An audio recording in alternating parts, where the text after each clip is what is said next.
On October 14, 1980, a man and his two daughters discovered a disturbing sight while walking in Sweden's Shadow Valley, the partially burned body of a young woman. Nearby were several sleeping pills, containers of petrol, and clothing with tags removed and fingerprints carefully erased. Dental analysis suggested dental work done in Latin America. This woman was linked to two suitcases found at Stockholm Central Station.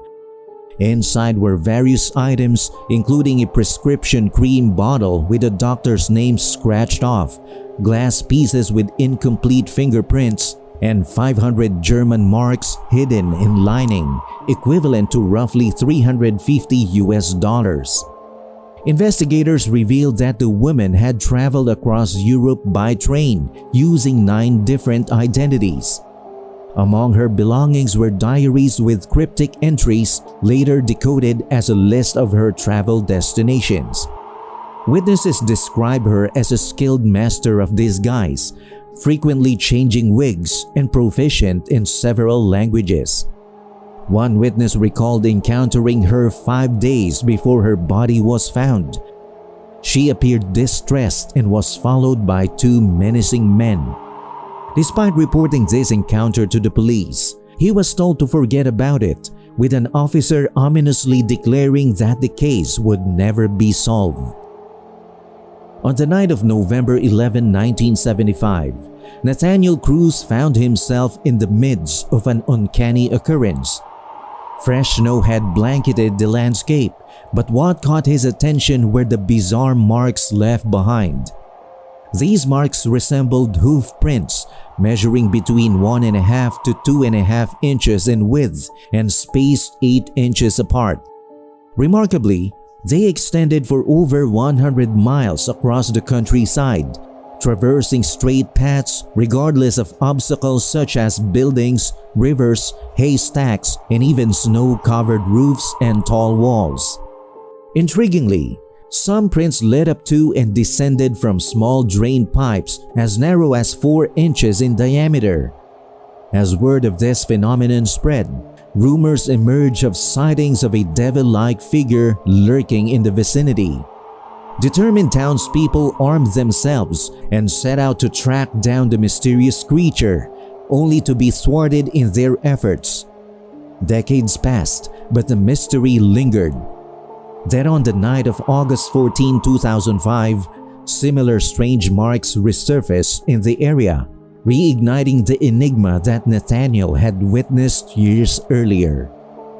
In 2011, James Sutton's family began hearing strange noises like scratching and rustling coming from within the walls of their farmhouse. Initially, they assumed it was just a rat. However, the source of the sounds turned out to be far more unusual. The creature behind the noises revealed itself as Snoop, claiming to be a mongoose born in 1811. Despite its small size, Snoop could produce a range of sounds from ferret-like squeals to dog-like growls and even the cries of a baby. Described by James' daughter as resembling a small rat with yellowish fur and a large bushy tail, Snoop identified itself as a highly intelligent being, sometimes appearing as a ghost in the form of a weasel.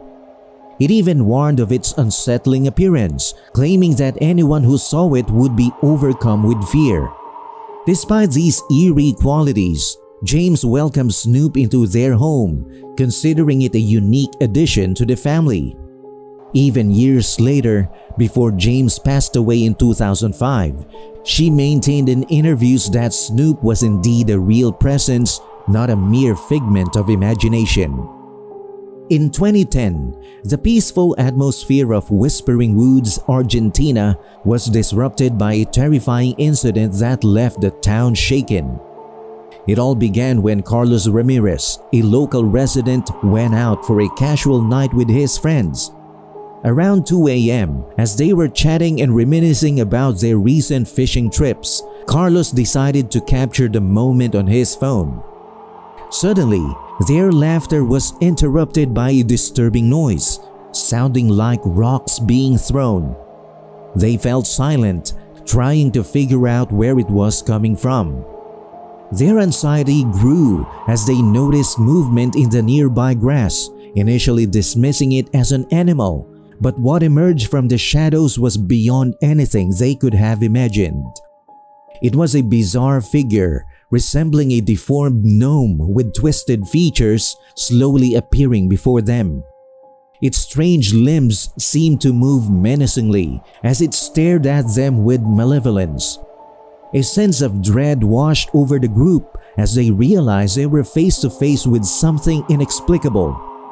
This wasn't just a creature of the night, it was a manifestation of their deepest fears, a chilling presence that defied any rational explanation. On August 15, 1885, Charlie Henderson took up a daring bet to sprint from the village of Oakfield to Pinebridge, covering a distance of 20 miles. He had been bragging about his speed, and now it was time to back up his claims. With high spirits, he set off on his challenge. His two buddies, Elliot Gray and Marcus Flint, tagged along in a horse-drawn buggy, with Gray bringing his camera for the occasion. Henderson was always on their view, occasionally glancing back to share a laugh or a joke with his friends. While running confidently down the road, Henderson seemed to trip and started to fall forward, letting out a single sharp yell. Flint later remarked, "It was the most eerie cry we'd ever heard." But as Henderson fell, instead of hitting the ground, he vanished into thin air right in the middle of his fall, never touching the ground. The road bore witness to this astonishing event, and Flint captured the moment with his camera. Henderson's footprints were clear in the soft earth. They showed him running, then stumbling, and then inexplicably they just stopped. The search party was quickly organized, and the townspeople combed the area for Charlie. The search dog brought in were oddly hesitant to go near the spot where Henderson had vanished. He was never found or heard from again. On July 15, 1978, a mysterious and unsettling incident captured the attention of people using CB radios across Texas. They were alarmed by the urgent calls for help from a boy named Danny. He claimed he was stuck in a blue and white van with his dad, who he believed had passed away from a sudden illness while they were out hunting for deer. Danny explained that after his dad fell ill, their van rolled down into a ditch, leaving both doors stuck and him trapped inside. In the days that followed, Danny's desperate pleas were heard not just in Texas, but also in states like Nevada, Colorado, and Utah. In his frantic state, Danny switched between radio channels, hoping someone could rescue him. The police launched a search operation in response. During their search in the Sierra Nevada mountains, one pilot reported making contact with a boy asking for help, but he called himself Mike, not Danny. The situation grew more complex when a family from Illinois who had a son named Danny was reported missing on July 18th, but thankfully they were found safe the next day. An army officer claimed to have talked to the boy for several hours but failed to get any detailed information from him, such as his address or phone number. Communication with Danny eventually stopped, leading to the belief that his radio battery had died. The search was discontinued on July 20th. The police announced they had no solid evidence to continue the investigation. They theorized that the real Danny might have died before the last transmission, and that the later messages, some even detected in Mexico, were likely pranks. Despite skepticism from many, those who heard Danny's voice on their radios are convinced of the sincerity of his distress, firmly believing that the fear and crying they heard came from a boy genuinely in need of help. Which of these mysteries sends the biggest chill down your spine? Let us know in the comments below, and if you have any scary encounters, share your experiences with us. Don't forget to like, share, and subscribe to Fearflix for more videos like this.